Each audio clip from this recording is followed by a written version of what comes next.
Hey guys welcome to my channel আমি মহারাজ। আর এখন আমরা কথা বলবো যে দাগির official box office collection drop করে দিয়েছে ये অলরেডি তোমার শাহরিয়া শাকিল প্রোডিউসার নিজে। এবং সত্যি কথা বলছি মানে আফরান নিশো না জেম জেম কালেকশন করেছে। এটা নিয়ে এত এত নেগেটিভিটি এত কিছু, হ্যাঁ আমি এটা মানছি যে শাকিব খান একটা মহিরুহের মতন কালেকশন করেছে, বরবাদ হিউজ কালেকশন করেছে, কারণ ওটা কমার্শিয়াল ছবি। আসছি সেই সমস্ত বিষয়, আমরা সেই কালেকশনের কথা বলবো এবং আফরান নিশোর কালেকশন সেটাকে নিয়ে কথা বলবো। আচ্ছা, পরবর্তী যে বিষয়টাকে নিয়ে কথা বলবো সেটা হচ্ছে আরি এবং দুর্গাপুর জংশন কে এগিয়ে আছে অলরেডি বক্স অফিসে, মানে অ্যাডভান্স বুকিং, অগ্রিম টিকিট বুকিং বা অ্যাডভান্স বুকিংয়ে কে এগিয়ে আছে সেটা নিয়ে আমরা কথা বলবো অলরেডি।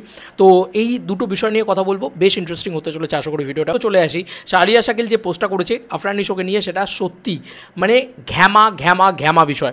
অনেকেই দেখো এতদিন ধরে অনেকে ভেবেছে আমি নিশো হেটার, না রে ভাই, আমি এইটা বলেছি যে হ্যাঁ আফরান নিশোর ছবিটা একটা মাল্টিপ্লেক্সে তিনি একটা হিউজ নাম, ঠিক আছে, তারপরে তার ছবিটা শাকিব খানের সামনে আন্ডার পারফর্ম করছে, সেটা সত্যি কথা, সেটা কিন্তু একদম সত্যি কথা। কিন্তু সুরঙ্গর সময় আমি যা দেখেছিলাম তার তুলনায় কিন্তু সুরঙ্গর থেকে বোধহয় এটা বেটার কালেকশন করছে, মানে বক্স অফিস না ফিগার্সের অনুযায়ী বেটার কালেকশন করছে। এবং তোমাদেরকে বলে রাখি যে এটার মাল্টিপ্লেক্স কালেকশন কিন্তু 4.5 কোটি টাকা। এবার বাকি 4.5 কোটি টাকা কোথা থেকে এলো আই ডোন্ট নো, মানে বাকি 3.5 কোটি টাকা কোথা থেকে এলো আই ডোন্ট নো, কারণ সিঙ্গল স্ক্রিনে কি এই ছবিটা চলেছে সেটা তোমরা ভালো জানবে, তোমাদের দেশ। But official figures always welcome. তো আমার মনে হয় যে শাহরিয়া শাকিল নিজেই লিখেছে দাগি crossed a massive 7 crore in total gross sale and it on its way to becoming next blockbuster. Thank you audience for your love and support. This is just the beginning. প্রেক্ষাগৃহে দাগির যাত্রা অব্যাহত থাকুক। দেখো আমি একটা কথা বলবো, দাগি ইতিমধ্যে একটু আন্ডার পারফর্ম করছে, এটা নিয়ে কোনো সন্দেহ নেই। তো আফরান নিশোর ফ্যান্সরা না প্রচণ্ড শিক্ষিত, আমি এটা সবসময় বলতে চাই যে আফরান নিশোর ফ্যান্সরা ভুল বুঝবে না। শাকিব খান অবশ্যই একটা মানে মাস কমার্শিয়াল ছবি করে অনেকটাই গিয়ে আছে, কিন্তু এটাকে দাগির কালেকশনটাকে তুমি যদি খারাপ কালেকশন বলো তাহলে কিন্তু তুমি নিরপেক্ষ হিসেবে খারাপ বলছো। কেন বলছি? কারণ দাগির কালেকশনটা দারুণ কালেকশন। আজ অব্দি একটা ড্রামা ছবির কালেকশন কত হয়েছে তুমি আমাকে দেখাও তো। এমন নয় যে মানে ছবিটার বাজেট 16 কোটি টাকা বা ছবিটার বাজেট 18 কোটি টাকা, এরকম তো নয়।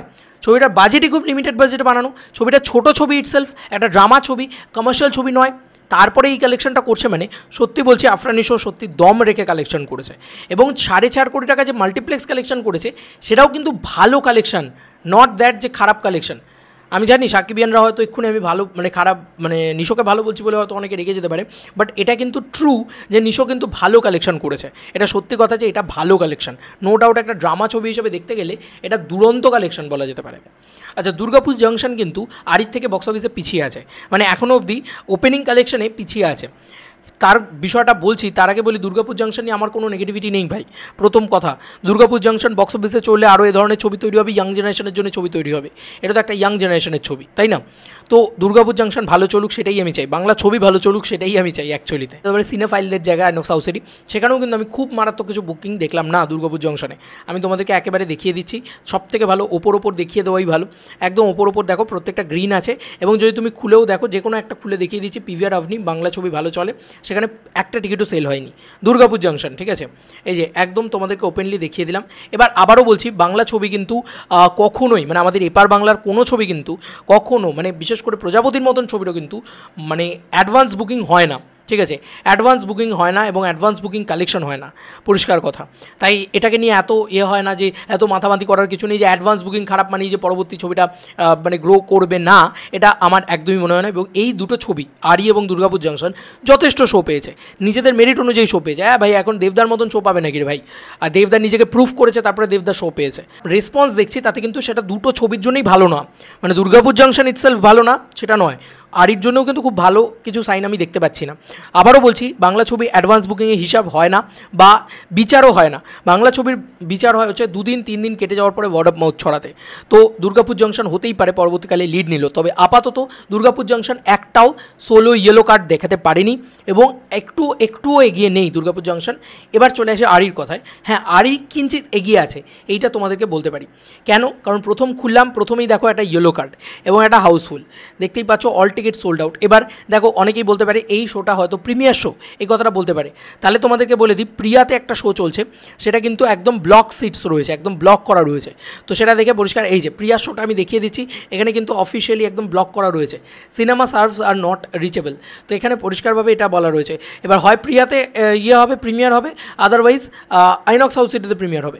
আমি একটা হাউসফুলের কথা বাদই দিয়ে দিলাম যে ঠিক আছে এটা না হয় খারাপ, একটা শো কিন্তু ইয়েলো কার্ড দেখিয়েছে, ঠিক আছে, এবং সেটা কিন্তু ভালো রকম, দেখো ভালো রকম রেসপন্স, মানে পুরো শোটা মানে বুকড আছে, এবং এখানে তুমি টিকিটও কাটতে পারবে, তাই বোঝাই যাচ্ছে, দেখো টিকিট কাটতে পারবে, তাই বোঝাই যাচ্ছে যে এই শোটাতে কিন্তু লোক হয়েছে, মানে একদম রিয়েলি লোক হয়েছে। 4:45 আইনক্স সাউথ সিটি এই শোটা কিন্তু হাউসফুল রয়েছে, মানে অলমোস্ট হাউসফুল গেছে, এবং all tickets are sold out. তো এটা খুব ভালো দিক। আর একটা শো কিন্তু ইয়েলো কার্ড দেখেছে, মানে একটা শো না, এটা SBF নরেন্দ্রপুরের শো, এটাও কিন্তু ইয়েলো কার্ড দেখেছে। দেখো বুকিং কিন্তু ভালো। এবার ইয়াসদার প্রিভিয়াস ছবি সেন্টিমেন্টালের কথা চিন্তা করো, তার আগের ছবির তো কথা বাদই দিলাম, মানে একটা ছবিও তুমি দেখাতে পারবে না যে ছবিটা এরকম অ্যাডভান্স বুকিংয়ের রেসপন্স পেয়েছে। তাই দেবদার কোথাও গিয়ে মনে হচ্ছে যে দেবদার যে পথে ইয়াসদা হেঁটেছে, কোথাও গিয়ে সাকসেসের দিকে একটু কিঞ্চিত হলেও এগিয়েছে। মানে দেখো আমি না অনেস্টলি কথাটা বলতে চাই, আমি এই ছবিটার প্রমোশনের পার্ট হিসেবে যুক্ত হয়ে রয়েছে বলে এই ছবিটাকে আননেসেসারি পুশ করছি না, তোমাদেরকে দেখাচ্ছি, তোমরা নিজেরা বুকমাই শো খোলা রয়েছে, বুকমাই শো যাও, বুকমাই শোতে গিয়ে দেখো আমি মিথ্যে কথা বলছি কি সত্যি কথা বলছি তোমরাই নিজে হাতে পেয়ে যাবে যে আরই কিন্তু বক্স অফিসে অ্যাডভান্স বুকিংয়ে হাউসফুলের দিক দিয়ে এগিয়ে আছে, অনেকটা এগিয়ে আছে, ঠিক আছে। এবং দুটো অলমোস্ট ফুল মারা ইয়াশদার জন্যে প্রিভিয়াস মানে একদিন আগে, এটা যথেষ্ট ভালো সাইন বলে আমি মনে করছি অন্তত। তো এই ছিল এখনকার মতো ভিডিও, তোমাদের কার কি মতামত এন্টায়ার ভিডিওটাকে নিয়ে জানিও কমেন্ট সেকশনে। চলো বন্ধুরা, নতুন কোনো ভিডিওতে দেখা হবে, বাই বাই।